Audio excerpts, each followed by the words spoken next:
বাসন্তী kitchen থেকে সবাইকে স্বাগত জানিয়ে আজকের আবারও আপনাদের সামনে একটা রেসিপি নিয়ে উপস্থিত হয়েছি। সেটা হচ্ছে দুটো ডিম দিয়ে খুব কম সময়ের মধ্যে এগ পটাটোর কোপ্তা বানিয়ে আপনাদেরকে দেখাবো। এটা খেতে খুব ভালো লাগে। তাহলে চলুন আমি কিভাবে বানাচ্ছি লক্ষ্য করুন। কয়েকটা সেদ্ধ আলু নিয়ে নিয়েছি, আগে থেকে সেদ্ধ করে রেখেছিলাম। এরপর এই মেশিনের সাহায্যে আমি আলুটাকে মেখে নিচ্ছি, তাহলে আলুটা মাখার পরেও গোটা গোটা থাকবে না। আর যদি এই মেশিনটা আপনাদের না থাকে, হাতের সাহায্যে খুব ভালো করে মেখে নেবেন যাতে গোটা গোটা না থাকে। এরপর দিয়ে দিচ্ছি পেঁয়াজ কুচি, তারপরে দিয়ে দিচ্ছি সামান্য পরিমাণে লবণ, তারপর দিয়ে দিচ্ছি জিরের গুঁড়ো, তারপরে দিয়ে দিচ্ছি লঙ্কার গুঁড়ো, তারপরে দিয়ে দিচ্ছি মিট মশলা। এরপর হাতের সাহায্যে আবারও ভালোভাবে মাখিয়ে নেব। আপনারা এই আলুটাকে স্বাদ হওয়ার জন্য যা যা মশলা দিতে চান দিতে পারেন। তারপরে দিয়ে দিচ্ছি কাঁচা সরষের তেল। মশলাটা একটু বেশি দিলে তাহলে স্বাদটা আরও ভালো হবে। এরপর তেলটা দিয়ে আবারও আমি হাতের সাহায্যে ভালোভাবে মেখে নিচ্ছি। তারপর আমি যেটা দিচ্ছি সেটা হচ্ছে দুটো ডিম আগে থেকে ফাটিয়ে রেখেছিলাম। তারপর এই আলুর মধ্যে ডিম দুটোকে দিয়ে আবারও ভালোভাবে মেখে নেব। দেখুন বন্ধুরা, মাখা হয়ে গেছে।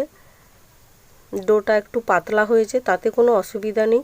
তারপরে গ্যাসটা জ্বালিয়ে আমি একটা এরকম তাওয়া বসিয়ে দিচ্ছি।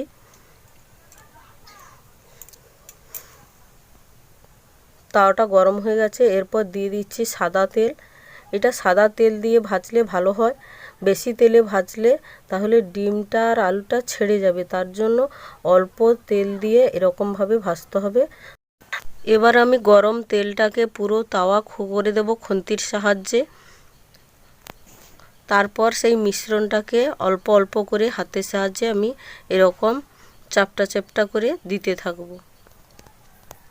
পুরো তাওয়াটাকে এরকমভাবে দিয়ে দেবো, আর আঁচটা খুব হালকা রাখতে হবে। দেখুন বন্ধুরা, পুরো তাওয়াটা আমি দিয়ে দিয়েছি। এরপর খুন্তির সাহায্যে এপিট ওপিট করে উল্টে দেব। দেখুন বন্ধুরা, পিছন পিঠটা কি সুন্দর ভাজা হয়ে গেছে। খুন্তির সাহায্যে সবগুলোকেই আমি উল্টে দিলাম। তারপর সাদা তেল আবারও একটু ছড়িয়ে দিচ্ছি চামচের সাহায্যে। আবারও একবার উল্টে দিচ্ছি। দেখুন কত সুন্দর ভাজা হয়ে গেছে। এরপর সবগুলো আমি একটা পাত্রের মধ্যে তুলে নেব। এই রকমভাবে সবগুলোকে আমি ভেজে নেব। এরপর আবারও গ্যাস জ্বালিয়ে একটা কড়া বসিয়ে দিলাম। কড়াটা গরম হয়ে যেতে এবার আমি দিয়ে দিচ্ছি সরষের তেল। তারপর গরম হয়ে যেতে কয়েকটা গোটা মশলা দিয়ে দিচ্ছি। এটা একটু ভাজা ভাজা হয়ে এলে ঠিক এই অবস্থায় আমি দিয়ে দেবো কুচিয়ে রেখেছিলাম আগে থেকে পেঁয়াজ। সেই পেঁয়াজগুলোকে আমি দিয়ে দিচ্ছি। এবার পেঁয়াজগুলোকে আমি ঠিক বাদামি কালারের করে ভেজে নেব সুন্দর করে। বাদামি কালার করে ভাজা হয়ে গেছে। এরপর দিয়ে দিলাম আদা দিয়ে আবারও একটু ভালোভাবে নেড়ে চেড়ে নিচ্ছি। তারপর দিয়ে দিচ্ছি রসুনটাকেও পেঁয়াজের মধ্যে ভেজে দিলাম। তারপরে হলুদ গুঁড়োটাকে আমি জলের সাহায্যে মিশিয়ে দিয়ে দিচ্ছি, তাহলে পুড়ে যাওয়ার সম্ভাবনা থাকবে না, মশলাটা ভালো হবে। তারপর দিয়ে দিচ্ছি লঙ্কার গুঁড়ো।